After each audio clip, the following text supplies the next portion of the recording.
Hello friends, welcome back speed news channel நண்பர்களே. சரிந்தது இயக்குனர் இமயம் அப்படிங்கிறது தமிழ்நாட்டில் இப்போ திரையுலகில் உலுக்கிட்டு இருக்கக்கூடிய ஒரு பெரிய விஷயம். அது என்னங்கிறது தெரியும். பாரதி ராஜா அவர்கள் டெத் நியூஸ் தான்.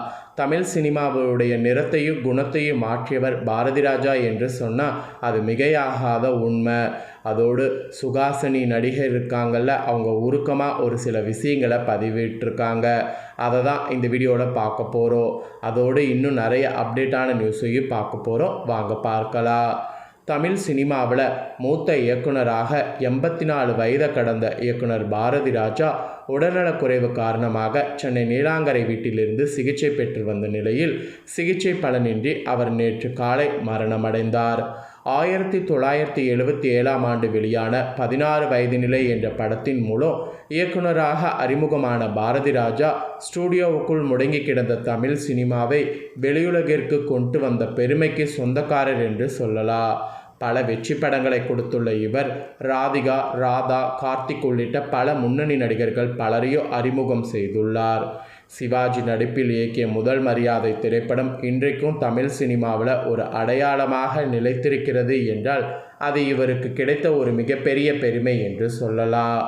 இயக்குனர் பாரதி ராஜா இறப்பு தொடர்பான தாள்கள் ஆங்கிலத்தில் தெரிந்து கொள்ளவும் நிறைய பார்த்தீங்கன்னு வச்சுக்கோங்களேன். இப்போ இது வந்திருக்கு. ஸோ அந்த மாதிரி தெரிந்து கொள்ளும் அப்படின்னு நீங்கள் நினச்சிங்கன்னா கண்டிப்பாக கமெண்ட் பண்ணுங்கள்.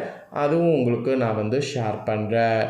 அதே போல் கிழக்கு போகும் ரயில், கல்லுக்குள் ஈரம், கைதியின் டைரி, அலைகள் ஓய்வதில்லை, புதிய வாய்ப்புகள், வேதம் புதிது, இந்த மாதிரி பல சூப்பர் ஹிட் படங்களை இயக்கியவரும் இவர்தான்.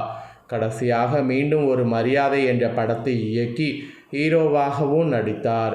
இயக்குனராக மட்டும் இல்லாமல் ஆயுத எழுத்து, பாண்டிய நாடு உள்ளிட்ட பல படங்களில் நடிகராகவும் நடித்து அசத்தியிருக்கிறார். தற்போது வயது மூப்பு காரணமாக படம் இயக்குவதில் இருந்து விலகி இருந்த பாரதி ராஜா அவ்வப்போது உடல்நலக் குறைவால் பாதிக்கப்பட்டு மருத்துவமனையில் சிகிச்சை பெற்று வந்தார். இதனிடையே அவரது ஒரே மகனும் நடிகரும் இயக்குனருமான மனோஜ் பாரதி ராஜா கடந்த ஆண்டு மார்ச் மாதம் மரணமடைந்தார். அவரை அது பயங்கர சோகத்தில் ஆழ்த்தியது. மகன் மரணத்திலிருந்து மீண்டு வர முடியாமல் தவித்து வந்த பாரதி ராஜா தற்போது வயது முதிர்வு மற்றும் உடல்நலக்குறைவு காரணமாக நேற்று காலை மரணமடைந்தார். அவரது மறைவுக்கு திரையுலகினர், அரசியல் கட்சிகள் இரங்கல் தெரிவித்து தற்போது பரியும் பார்த்தீங்கன்னு வச்சுக்கோங்களேன் வந்துட்டுருக்குறாங்க. அதோடு இன்னும் பார்த்தீங்கன்னு வச்சுக்கோங்களேன் அவருக்கு க்ளோஸாக இருக்கக்கூடிய நிறைய பேர் இவர் செய்த நல்லதை பற்றி நிறைய ஷேர் பண்ணிக்கிட்டே இருக்காங்க. அந்த மாதிரி பார்த்தீங்கன்னு வச்சுக்கோங்களேன் கங்கை அமரன் இவரை பற்றி ஒரு நெகிழ்ச்சியான விஷயத்தை ஷேர் பண்ணியிருக்காங்க. ஸோ அதையும் இப்போ நான் உங்களுக்கு சொல்கிறேன். அதையும் இந்த வீடியோவில் தெரிஞ்சுக்குங்க. அவர் காசில் தான் நாங்கள் சாப்பிட்டு வாழ்ந்தோம் அப்படிங்கிற மாதிரி தழுக அசந்து கங்கை அமரன் பேசிய வீடியோ இப்போ சமூக வலைத்தளங்களில் வெளியாகி ட்ரெண்டிங்காக பரவிட்டுருக்கு. ஸோ தமிழ் சினிமாவின் கிராமிய மண் வாசனையை உலகுக்கு அறிமுகப்படுத்திய இயக்குனர் இமயம் பாரதி ராஜா காலமானது திரையுலகுக்கு பேரிழப்பாக பார்க்கப்பட்டாலும் கூட இருக்கக்கூடிய நண்பர்களுக்கு அது பேரிழப்போடு ஒரு பெரிய அதிர்வலையை ஏற்படுத்தியிருக்கு என்று சொல்லலாம். அவரின் உடலுக்கு பலரும் அஞ்சலி செலுத்தக்கூடிய நிலையில் அவரோடு பயணித்த கங்கை அமரன் அவர் சம்பளத்தை பகிர்ந்து தான் நாங்கள் சாப்பிட்டு வாழ்ந்தோம், எங்களை ஆளாக்கியவர் அவர்தான் என கண்கலங்கி பேசியிருக்கிறார். அதெல்லாம் தான் இப்போ இன்னும் ட்ரெண்டிங்காக பரவிட்டுருக்கு. தமிழ் சினிமாவில் பெரும் அதிர்வை ஏற்படுத்தியவர் இயக்குனர் இமயம் பாரதி ராஜா. அவர் நேற்று உடல்நலக்குறைவால் காலமாயிட்டார். தமிழ் சினிமாவில் அவர் உருவாக்கிய தாக்கம் சாதாரணமானது கிடையாது. ஸ்டூடியோவுக்குள்ளே உலான்ற சினிமாவை கிராமத்துக்கு அழைத்து சென்று மண் வாசனையோடு படத்தை கொடுத்த ஒரே இயக்குனர் இவர்தான். கதாநாயகனுக்கான வரையறைகளை மாற்றி நாயகனுக்கு எப்படி வேணாலும் வேடம் போட்டாலும் அது சூப்பராக இருக்கும் அப்படிங்கிற மாதிரி சப்பானியாக ஒரு கேரக்டரை கொண்டு தமிழ் சினிமாவில் ஹீரோ இப்படி கூட இருப்பாங்களும் நிறுத்தி வச்சிருக்கிறாரு. அந்த அளவுக்கு இயக்குனர் பாரதி ராஜா பயங்கரமான ஒரு கில்லாடி என்று கூட சொல்லலாம். தமிழ் சினிமாவின் அவர் வருகைக்கு முன், அவர் வருகைக்கு பின் என்று சொல்லக்கூடிய அளவுக்கு தொடர்ந்து பல வெற்றி படங்களை கொடுத்து இந்திய திரையுலகையே திரும்பி பார்க்க வைத்த பெருமை இவருக்கு சேரும். அவருடைய இழப்பு தமிழ் திரையுலகிற்கு மாபெரும் இழப்பாக பார்க்கப்படுகிறது.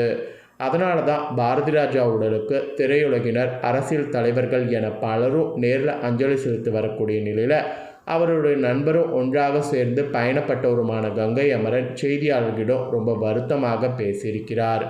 அவர் அப்போது பேசிய போது என்ன சொல்லியிருக்காருன்னா, எங்களை வளர்த்து ஆளாக்கிய ஆள் வேறு யாரும் கிடையாது, பாரதி ராஜா மட்டும்தான். அவர் சென்னைக்கு வரலனா இளையராஜாவும் நாங்களும் சென்னைக்கு வந்திருக்க மாட்டோம். அவருடைய சம்பளத்தை பகிர்ந்து தான் நாங்கள்லாம் சாப்பிட்டு வாழ்ந்தோம். எங்களுக்கு சாப்பாடு போட்டு எங்களை ஆளாக்கின தெய்வமே அவர்தான். அப்படிப்பட்டவரை இன்னைக்கு இல்லை, இழந்துட்டோம் அப்படிங்கும் போது பேச முடியாத அளவுக்கு எனக்கு கண்ணீர் வருது. வருத்தம் அவ்வளோ இருக்குது. அவர் எங்களுக்கு என்னெல்லாம் பண்ணியிருக்கிறாருன்னு உங்களுக்கு தெரியாத அளவுக்கு நிறைய இருக்குது. என்னை வைரமுத்துவையெல்லாம் அறிமுகப்படுத்தியவர் அவதான். அது மட்டும் இல்லாமல் அப்படி அறிமுகப்படுத்திய அவரே இப்போது இல்லை அப்படிங்கிற போது அது ரொம்ப மனசுக்கு வேதனை அளிக்குது. ஆனால் அவருடைய படைப்பை பார்த்து சந்தோஷப்படுற மாதிரி ஒன்று பண்ணிட்டாரு. அது வரைக்கும் எனக்கு போதும் அப்படிங்கிற மாதிரி கண்ணீர் விட்டு அவரை பற்றி இவ்வளோ நெகிழ்ச்சியாக இந்த விஷயத்தை பேசியிருக்கிறாரு. இதுதான் இப்போ சமூக வலைத்தளங்களில் வெளியாகி அவருடைய நல்ல குணத்தை இன்னும் பார்த்திங்கன்னு வச்சுக்கோங்களேன் காட்டிகிட்ருக்கு. அதோடு பாரதி ராஜா மனைவி மற்றும் குடும்பத்தினரிடம் அனாதையாக சாவ விட்டுட்டீங்களே என ஆதங்கத்தை வெளிப்படுத்தியது குறித்து எழுப்பிய கேள்விக்கு அதுவும் விடை கொடுத்துருக்கிறாரு. இது எங்களுடைய குடும்ப பிரச்சனை, அதை செய்தியாக்காதீங்க. எந்த பிரச்சனையும் இல்லை, நல்ல ஆத்மா மறைந்திருக்கிறது, அவருடைய ஆத்மா சாந்தி அடைய பிரார்த்திங்க அப்படிங்கிற மாதிரி அந்த இதுக்கு டாட் வச்சு முடிச்சிட்டாரு. ஸோ அவர் எந்த அளவுக்கு ஆதங்கத்தோடு கத்திருந்தது நம்ம பார்த்துருந்தாலும் அவர் மேலே அன்பு எந்த அளவுக்கு இருந்திருந்தால் இந்த மாதிரி ரியாக்ட் பண்ணியிருப்பார் அப்படிங்கிற மாதிரி நிறைய பேர் இவருக்கு சப்போர்ட்டாக கமெண்ட் பண்ணிட்டு வராங்க. ஸோ இதை பற்றிய உங்களுடைய கருத்து என்ன அப்படிங்கிறத கமெண்ட் பண்ணுங்கள். அதோடு இவருடைய ஆத்மா சாந்தி அடையணும் அப்படின்னு சொல்லி கண்டிப்பாக பார்த்திங்கன்னு வச்சுக்கோங்களேன் கடவுளை நாம் பிரார்த்தனை பண்ணிக்கணும். ஸோ இவருடைய ஆத்மா நல்லபடியாக சாந்தி அடைஞ்சால் மட்டும்தான் ரொம்ப பார்த்திங்கன்னு வச்சுக்கோங்களேன் ஒரு நல்லது. அதனால் இவருடைய ஆத்மா சாந்தி அடைய கடவுளை பிரார்த்தனை பண்ணிக்கலாம். அதோடு இவருடைய இதில் இயக்கத்தில் எந்த படம் உங்களுக்கு ரொம்ப பிடிக்கும் அப்படிங்கிறத கீழே கமெண்ட் பண்ணுங்கள். அது மட்டும் இல்லாமல் இவர் குணச்சித்திர இதில் நிறைய சில படங்கள் நடித்தார்ல, அதில் எந்த கேரக்டர் ரொம்ப பிடிக்கும் அப்படிங்கிறத கமெண்ட் பண்ணுங்கள். ஸோ இதே போல் புதிய அப்டேட்டான நியூஸ் நம்ம சேனலில் நிறைய போடப்படும். அந்த அப்டேட்டான நியூஸ்களை உடனுக்குடனே தெரிந்து கொள்ள மறக்காமல் நம்ம சேனலை சப்ஸ்கிரைப் பண்ணுங்கள், கூட பெல் பண்ண ப்ரெஸ் பண்ணுங்கள்.